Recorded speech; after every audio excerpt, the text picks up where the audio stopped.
Today we're going to spend a few moments talking about flossing or cleaning in between the teeth, which is a really difficult thing to do.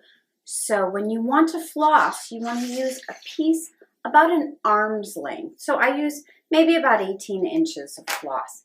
Waxed or unwaxed doesn't matter at all. It's just about the mechanical action of removing the bacteria. The most important part to flossing is to make sure you use like a C shape and you're really hugging the floss up against the tooth.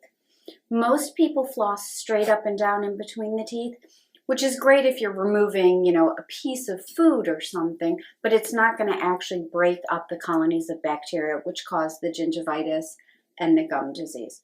So you want to take that 18-inch, that arm's length piece of floss and wrap it around your middle fingers. So a little bit around the left, and then most of it around the right if you're right-handed. And when you're flossing, you only want a small amount of floss to work with, just about an inch or two between your pointer fingers and your thumbs. So this gives you the most control. Now, I'm going to be flossing on a mannequin, so I'm not putting on gloves, but if you're flossing someone else, we always do want to wear gloves. If there's a chance that your client that you're working with might bite down, we want to use some kind of a mouth prop, something that's going to keep you safe.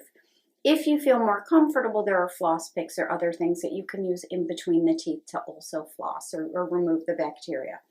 So when you're flossing, remember we're always coming from that respectful position of having our client up against us so that we have complete control. So you want to have them open wide. Use your pointer fingers to get the floss back in between the teeth. Use a real gentle seesaw motion and then make that C shape up against the tooth. Go underneath the gums just till you meet resistance. Then pull the floss forward, make that C shape, and go up and down till you meet resistance. I'm going to show you on the front, but when you're flossing someone, I always recommend you follow the same pattern. Start in the upper right, do all the top teeth. Go to the lower left, and then do all the bottom teeth. So you're making that complete circle like we talked about when we were brushing. That way you never forget where you are. So what I want you to do is practice going in between the teeth real gently. Don't snap it, that's uncomfortable. And make that real tight C shape up against the tooth in front and in back underneath. Go up and down till you meet resistance, and then pull it on the other side and do that same, hugging up against the tooth. You might be able to hear a little bit of a squeak if you're using an unwaxed, and that'll show you that the tooth is clean. Once you've done that, you want to roll it up a little bit on your left and unroll it a little bit on your right hand. That way you're always working with a clean piece of floss.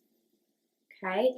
It is a difficult concept, so practice it on yourself for a while, and remember when you're working with a client, always have them up against you and be wearing gloves.